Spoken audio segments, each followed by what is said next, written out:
Fala rapaziada, aqui quem tá falando é o Felipe Freitas e esse é o canal Gold Sports. E hoje rapaziada, trazendo pra vocês mais um álbum da Copa. Hoje falaremos da seleção holandesa que enfrentou o Brasil não tem muito tempo em Copas assim. A seleção holandesa é extremamente tradicional no futebol, assim como em clubes também. O Ajax é tetracampeão da Champions League, por exemplo, teve uma geração muito forte.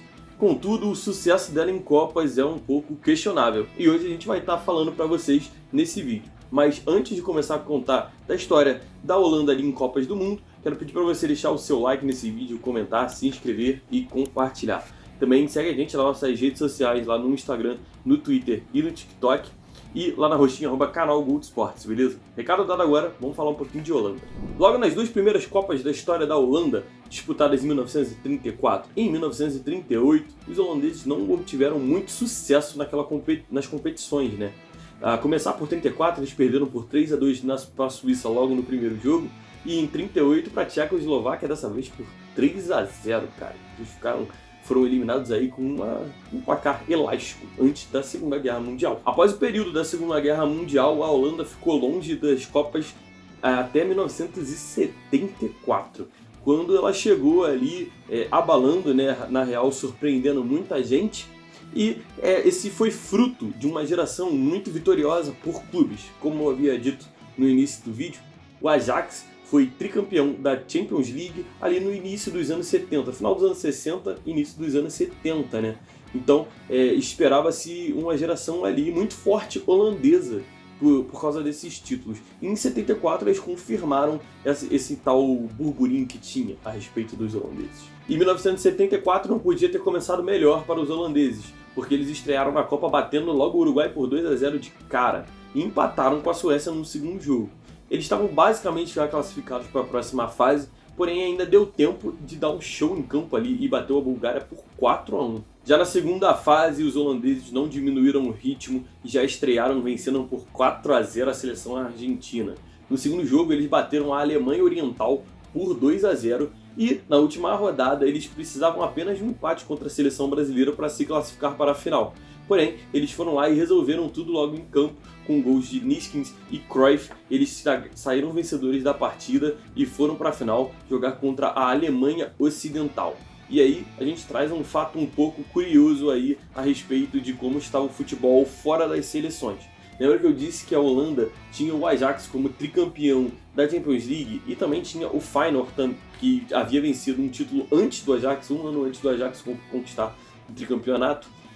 Nos anos seguintes, né, quem conquistou mais 3 campeonatos foi justamente um clube alemão, o Bayern de Munique, que era a base daquela seleção alemã que estava na final de 74. Ou seja, era um confronto entre duas gerações vitoriosas em clubes que chegavam em suas seleções e lutavam pela conquista da Copa do Mundo, né? No caso da Alemanha seria a segunda, no caso da Holanda poderia ser a primeira. E os holandeses até conseguiram sair na frente do placar com o Neeskens. Ele abriu o placar logo no início de pênalti. Contudo, Breitner empatou também de pênalti e Gerd Müller virou para os alemães, que conseguiram segurar o resultado até o final e venceram aquele time lendário da Holanda que é lembrado até hoje por ter sido o time do Cruyff. Partindo para a próxima Copa em 1978, a Holanda novamente voltou a se classificar na primeira fase, contudo dessa vez foi bem mais complicado. Eles estrearam vencendo o Irã por 3-0 e empataram o segundo jogo contra o Peru por 0-0. Contudo, na última rodada eles acabaram perdendo para os escoceses e eles conseguiram se classificar para a próxima fase apenas no critério de saldo de gols. Mas já na segunda fase, os holandeses espantam a má fase e conseguem bater a Áustria na estreia por 5-1. O segundo jogo foi um empate contra a Alemanha Ocidental, reeditando a final que tinha acontecido em 1974. No último jogo, eles precisavam vencer os italianos para se classificar, e assim fizeram, venceram por 2-1 e estavam classificados para a sua segunda final de Copa do Mundo consecutiva, e seria jogado contra a Argentina, os donos da casa. Naquela final, Kempis abriu o placar ainda no primeiro tempo, contudo, Nanninga empatou o jogo para os holandeses, e o placar permaneceu assim no tempo normal, rumando à prorrogação. Lá na prorrogação, os argentinos voltaram a sorrir com Kempis, que fez o segundo gol, e assim dando um pouco mais de tranquilidade para os argentinos e desespero para os holandeses, que tiveram que sair para o jogo e aí sofreram o terceiro gol, marcado por Bertone. Então a Holanda mais uma vez foi vice-campeã mundial, dessa vez consecutiva, né? Essas duas derrotas foram bem dolorosas para o futebol holandês, que ficou de fora da Copa de 82 e de 86, retornando para a Copa do Mundo apenas em 1990.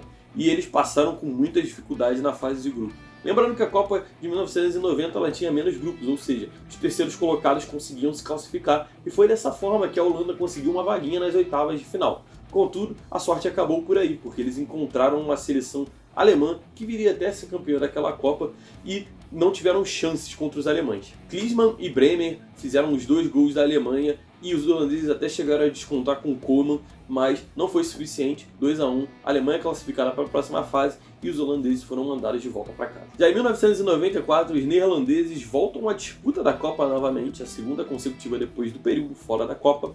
E eles conseguem passar de fase de forma bem tranquila, né? Deixando a Arábia Saudita em segundo e a Bélgica em terceiro. Então, logo nas oitavas, eles enfrentavam a seleção irlandesa. Bergkamp e Jonk marcaram os gols holandeses daquela partida e os holandeses se classificaram para as quartas, vencendo por 2-0. Nas quartas de final, eles enfrentariam ninguém mais, ninguém menos do que a nossa seleção brasileira. E, dessa vez, eles protagonizaram um jogo muito emocionante. No primeiro tempo, Romário abriu o placar e logo no início do segundo tempo, Bebeto ampliou, fazendo 2-0 para a seleção brasileira. Contudo, os holandeses foram atrás do prejuízo e conseguiram empatar o jogo. Porém, em um lance de muito talento, o branco cobrou uma falta de muito longe, muito forte. Aquela falta que o Romário se encolhe um pouquinho para a bola passar e amplia ali para a seleção brasileira o placar, fazendo 3-2. Dessa vez, os holandeses não tiveram a oportunidade de empatar o jogo e a seleção brasileira se classificou para a semifinal, deixando os holandeses mais uma vez pelo caminho. Na Copa de 98, mais uma vez os holandeses conseguem uma vida tranquila ali na fase de grupos, passando para as oitavas de final. Nas oitavas de final eles encontraram a Iugoslávia, onde eles conseguiram se classificar fazendo um gol aos 47 minutos do segundo tempo com o Davids, aquele cara que usava óculos, que você provavelmente se lembra aí, se você for mais ou menos da minha idade. Eles empatavam o jogo até então, e aí o Davids no finalzinho conseguiu desempatar o placar. Nas quartas de final, eles encontrariam uma seleção carne de pescoço, que era a seleção argentina, e os holandeses até saíram na frente com o Kluivert. Eles abriram o placar logo aos 12 minutos, porém aos 17, Lopes deixou tudo igual para os argentinos. O jogo continuou rolando até o finalzinho do segundo tempo, onde Dennis Bergkamp, em um lance de muito talento, conseguiu matar um lançamento de muito longe, deu um tapa e fuzilou a bola para dentro do gol, para a loucura dos narradores holandeses. Se pintar curiosidade, tem uma narração muito louca aí. Você joga aí no Google, gol de Bergkamp 98 com narração holandesa, e os caras eles ficam completamente loucos com o gol do Bergkamp, que trazia a Holanda para mais uma semifinal da sua história, né? Depois de muito tempo, a Holanda chegava a uma semifinal de Copa do Mundo. Na semifinal, eles encontraram novamente a seleção brasileira. Os holandeses não têm sorte, não tem jeito, né, cara? Impressionante. E Ronaldo e Kluivert fizeram os gols da partida no tempo normal. Essa partida terminou empatada e foi para os pênaltis, onde a gente tem mais uma narração histórica, que é a do Galvão, do Vai Partir Cucu, ele e Tafarel. E o Tafarel pega o pênalti para delírio do Galvão Bueno, né?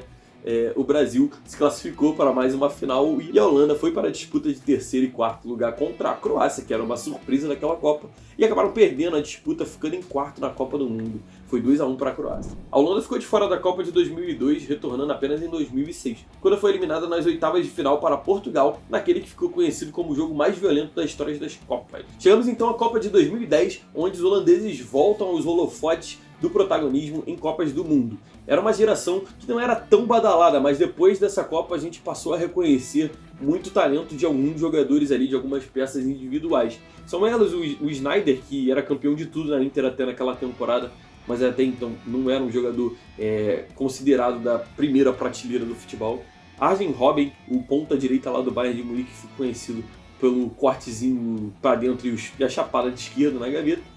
E o Robin Van Persie, que era um atacante que jogou muito tempo no Arsenal e jogou também no Manchester United, que era um exímio finalizador. Esses três jogadores conseguiram guiar a Holanda na fase de grupos, contra o Japão, a Dinamarca e Camarões, onde eles passaram em primeiro, se classificando para as oitavas, onde enfrentariam a Eslováquia. O 2-1 foi suficiente para eliminar a Eslováquia e rumar até as quartas de final, onde mais uma vez a Holanda encontraria a seleção brasileira.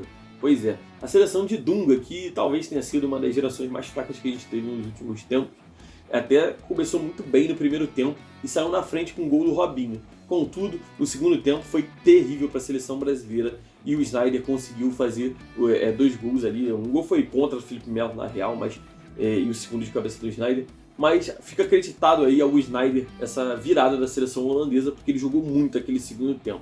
Também vale lembrar que o Felipe Melo foi expulso por causa de um pisão em cima do Robben e deixou a seleção ali em maus lençóis, e o Brasil acabou sendo eliminado, classificando a Holanda para a semifinal, que ela disputaria com mais uma seleção sul-americana. O Uruguai, que era a surpresa daquela Copa, cresceu muito durante aquela competição. E os uruguaios fizeram até um jogo duro contra os holandeses. Os holandeses saíram na frente, contudo os uruguaios empataram o jogo. Aí a Holanda foi e abriu uma vantagem de 3-1 naquele jogo. O Uruguai conseguiu descontar mais no finalzinho, contudo não teve forças para virar o jogo. Dessa forma, a Holanda estava classificada para sua terceira final na história, e ela vinha com tudo para cima da Espanha, que era a principal favorita daquela Copa. Aquela final foi muito equilibrada e a Holanda fez realmente um jogo duro, vendeu muito caro ali aquela final para a Espanha. Como todo mundo sabe, os espanhóis saíram vencedores num gol do Iniesta na prorrogação, ali num lance maestral do Iniesta, um belo chute.